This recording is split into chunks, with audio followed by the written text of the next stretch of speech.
ঝিনাইদহের প্রত্যন্ত অঞ্চলের মানুষের কাছে আধুনিক ও উন্নত স্বাস্থ্যসেবা পৌঁছে দেওয়ার এক অনন্য অঙ্গীকার মুসা মিয়া ডায়াবেটিক সেন্টার।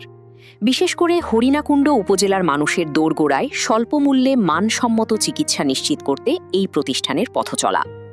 ২০১৮ সাল ভাষা সৈনিক মরহুম মোহাম্মদ জাহিদ হোসেন মুসা মিয়া এই সেন্টারের ভিত্তিপ্রস্তর স্থাপন করেন।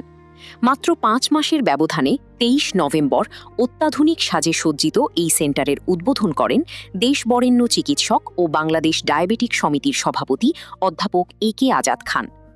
সেই মাহেন্দ্রক্ষণে আরও উপস্থিত ছিলেন ইব্রাহিম কার্ডিয়াক হসপিটালের সিইও অধ্যাপক ডাক্তার এম.এ. রশিদ এবং বারডেমের প্রখ্যাত হরমোন বিশেষজ্ঞ অধ্যাপক ডাক্তার মোহাম্মদ ফারুক পাঠান। ঝিনাইদহ জেলায় সর্বপ্রথম এই প্রতিষ্ঠানেই ব্যবহৃত হচ্ছে ডায়াবেটিস নির্ণয় ও নিয়ন্ত্রণের সর্বাধুনিক প্রযুক্তি। বিশেষ করে ফ্রিজ ড্রাইড কেমিস্ট্রি পদ্ধতিতে হরমোনসহ যাবতীয় ইমিউনোকেমিস্ট্রি পরীক্ষার যন্ত্র এখানে চিকিৎসা সেবার মানকে নিয়ে গেছে অনন্য উচ্চতায়। অভিজ্ঞ চিকিৎসকদের নিবিড় তত্ত্বাবধানে এ পর্যন্ত ২৫,০০০-এরও বেশি মানুষ এখান থেকে গ্রহণ করেছেন প্রয়োজনীয় স্বাস্থ্যসেবা, যা এই অঞ্চলের মানুষের চিকিৎসার ব্যয় ও দুর্ভোগ লাঘবে রাখছে এক বিশেষ ভূমিকা। আধুনিক প্রযুক্তি আর মানবিক সেবার সেতুবন্ধন মুসা মিয়া ডায়াবেটিক সেন্টার।